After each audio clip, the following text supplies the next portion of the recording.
13 JPSC रद्द हो सकता है। बिल्कुल आप सही सुन रहे हैं। और हाईकोर्ट ने कठोर एक्शन लिया है, सभी चयनित अभ्यर्थियों को नोटिस देने का आदेश दिया है। और कल शाम 14 जेपीएससी का वैकेंसी भी आ चुका है, जो कि बहुत ही कम है, आधे से भी कम, 103 पोस्ट पे। कुछ कह नहीं सकते क्या करेगा जेपीएससी। और हाईकोर्ट पर से तो पूरा का पूरा भरोसा उठ चुका है। पूरी डिटेल में हम लोग जानते हैं कि 13 जेपीएससी का भर्ती मेरिट लिस्ट बन चुका है, ज्वाइनिंग लेटर मिल चुका है और ट्रेनिंग में भी भेज दिया है। उसके बाद क्या लफड़ा शुरू हो चुका है, क्या परेशानी हो चुका है कि 13 जेपीएससी का फॉर्म रिजेक्ट होगा।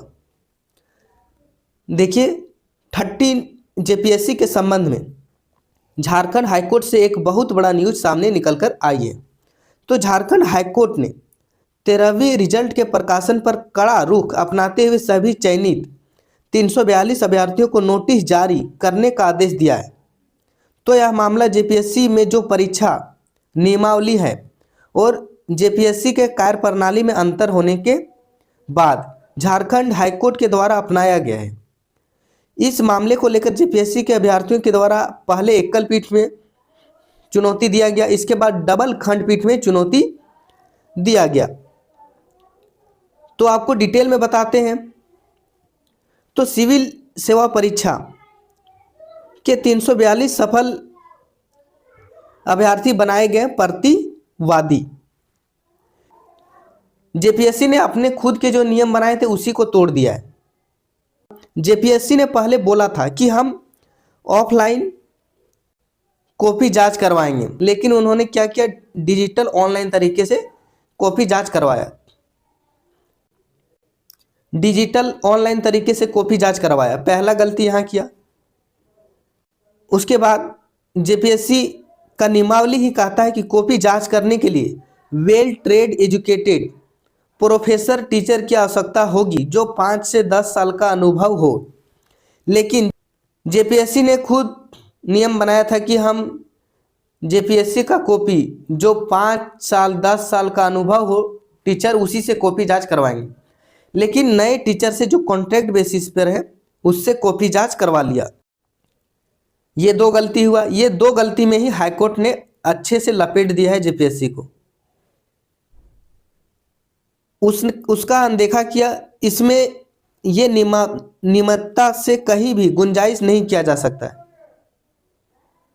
झारखंड सरकार के द्वारा बनाए गए नियमावली है उसको अनदेखा किया। इसमें नियमितता से कहीं भी गुंजाइश नहीं किया जा सकता। इसी मामले को लेकर झारखंड हाईकोर्ट में जेपीएससी के अभ्यर्थी गए हैं और यह मामला जो झारखंड हाईकोर्ट के चीफ जस्टिस एमएस सोनक और जस्टिस राजेश शंकर की डबल बेंच में सुनवाई चल रही थी। तो डबल बेंच सुनवाई बेंच में यह याचिका को स्वीकार करते हुए सभी 342 अभ्यर्थियों को नोटिस जारी किया है। इस याचिका को स्वीकार कर लिया है हाईकोर्ट ने। उसके बाद सभी 342 अभ्यर्थियों को नोटिस जारी किया गया है कि अगर झारखंड हाईकोर्ट के फैसले से आपकी नियुक्ति प्रभावित होगी तो आप अवगत रहें, क्योंकि झारखंड जेपीएससी का ऐसा ही कार्य प्रणाली है जो इसीलिए सभी 342 अभ्यर्थियों को नोटिस जारी किया गया है। तो अभ्यर्थियों की ओर से सुशीक रसिक सोरेन, अधिवक्ता मालिनी टे, अधिवक्ता शोभा लकड़ा और अधिवक्ता राजेश कुमार ने पक्ष रखा है। इससे पहले अभ्यर्थियों ने जब सिंगल बेंच में अपना पक्ष रखा था तो वहां जेपीएससी का पक्ष को मानते हुए पक्ष को खारिज कर दिया था। लेकिन इस बार लार्जर बेंच में अभ्यर्थियों ने अपना मामला ले लिया है। वहां पे उनका केस को रजिस्टर करते हुए सभी चयनित अभ्यर्थियों को नोटिस जारी कर दिया है। जो सेलेक्ट विद्यार्थी हैं अभी ट्रेनिंग में, उन लोगों को नोटिस जारी कर दिया है कि अगर हाईकोर्ट के फैसले से कोई प्रभाव पड़ता है तो आपकी नौकरी जाएगी, इतना याद रखिएगा। यहाँ झारखंड है, झारखंड में कुछ भी हो सकता है। और सुनने में आ रहा है कि जेएसएससी सीजीएल का केस हाईकोर्ट में सुप्रीम कोर्ट में एक्सेप्ट हो चुका है। आप लोग अगर हो सके तो पता कीजिएगा। सुनने में आ रहा है, आज ही सुबह सुनने में आ रहा है कि जेएसएससी सीजीएल का केस का मामला एक्सेप्ट हो गया है सुप्रीम कोर्ट में। बाकी ये सही है या नहीं मुझे अभी पता नहीं चल रहा है। उसके बाद आगे है, तो जेपीएससी ने कहा था तो पहले नियम को चुनौती दी जानी चाहिए कि जेपीएससी का कहना है कि अधिवक्ता ने, जेपीएससी का जो अधिवक्ता थे उनका कहना है अदालत को बताया गया कि प्रार्थी का आरोप गलत है। उन्होंने अदालत को बताया कि सबके लिए नियम बराबर है, प्रार्थी असफल हुए इसलिए नियम को चुनौती दे रहे हैं, अपने आप सफल हुए इसीलिए चुनौती दे रहे हैं, लेकिन जेपीएससी को अपना गलती नहीं दिखता। उन्होंने बोला कि 5 साल 10 साल का जो नियुक्ति हो चुकी है, सरकारी टीचर जो 5 साल से पढ़ा रहे हैं उन्हें कॉपी जांच करवाएंगे। जेपीएससी खुद गलती करता है और उसके बाद बोलता है विद्यार्थी फेल हो गया तो आरोप लगा रहा है। आपने 1-2 साल जो घंटी आधारित कॉन्ट्रैक्ट बेसिस वाले हैं उनसे कॉपी चेक करवाया, आपने ऑफलाइन कॉपी चेक करवाने की बात की लेकिन आपने डिजिटल तरीके से कराया, लेकिन प्रार्थी गलत है यहाँ, इसलिए उन्हें पहले ही नियम को चुनौती दे देना चाहिए था। प्रार्थी की याचिका सिंगल बेंच में खारिज कर दी गई है, इसीलिए इस अपील को भी खारिज कर देना चाहिए, ये बोला है जेपीएससी की तरफ से।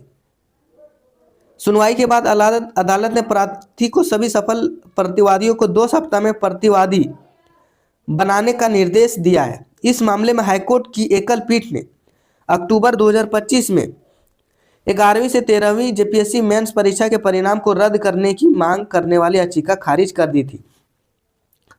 अदालत ने दोनों पक्षों की दलीलें सुनने के बाद स्पष्ट किया था कि याचिकाकर्ता की आपत्तियां समयबद्ध नहीं है। इनके साथ ही अदालत ने याचिका खारिज कर दी थी जो सिंगल बेंच में खारिज हुई थी। इसका कारण हाईकोर्ट ने बताया कि अपने समय में केस को हाईकोर्ट में नहीं लाया, अब बाद में लाया, इसीलिए खारिज किया जाता है। लेकिन इस बार मामला उससे डबल लार्जर बेंच में चल गया है और जेपीएससी का पसीना छूट गया है, क्योंकि जेपीएससी ने नियम को अनदेखी की है। क्योंकि जो जेपीएससी का नियम है और नियम को फॉलो नहीं किया तो जेपीएससी का पसीना छूटना हो गया है चालू। अब अगला सुनवाई जब होगा तब जेपीएससी के जो चयनित अधिकारी हैं वो भी जवाब देंगे और जेपीएससी भी।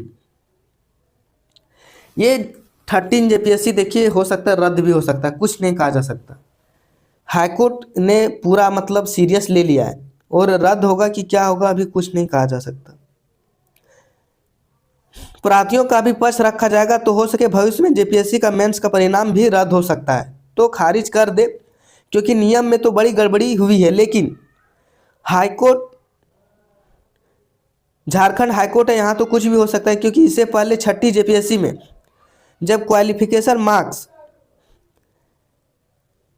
को जेपीएससी ने मेरिट में जोड़ दिया था तब भी इसको हाईकोर्ट ने सही मान लिया था। सही बोले, झारखंड हाईकोर्ट पर भरोसा नहीं कर सकते, क्योंकि क्वालिफिकेशन मार्क्स को मेरिट में जोड़ने पर भी हाईकोर्ट ने सही माना। इसी तरह इस बार भी जो खामी जेपीएससी की है उस पर भी सही मान ले, हो सके इसकी संभावना ज़्यादा, लेकिन जेपीएससी अपनी कारगुजारी से बाज नहीं आ रही है। हर बार नियमावली में रहता है, कुछ काम करता है, कुछ इसी को लेकर झारखंड के छात्र हाईकोर्ट पहुंच गए फिर से और झारखंड हाईकोर्ट में इसकी सुनवाई चालू है।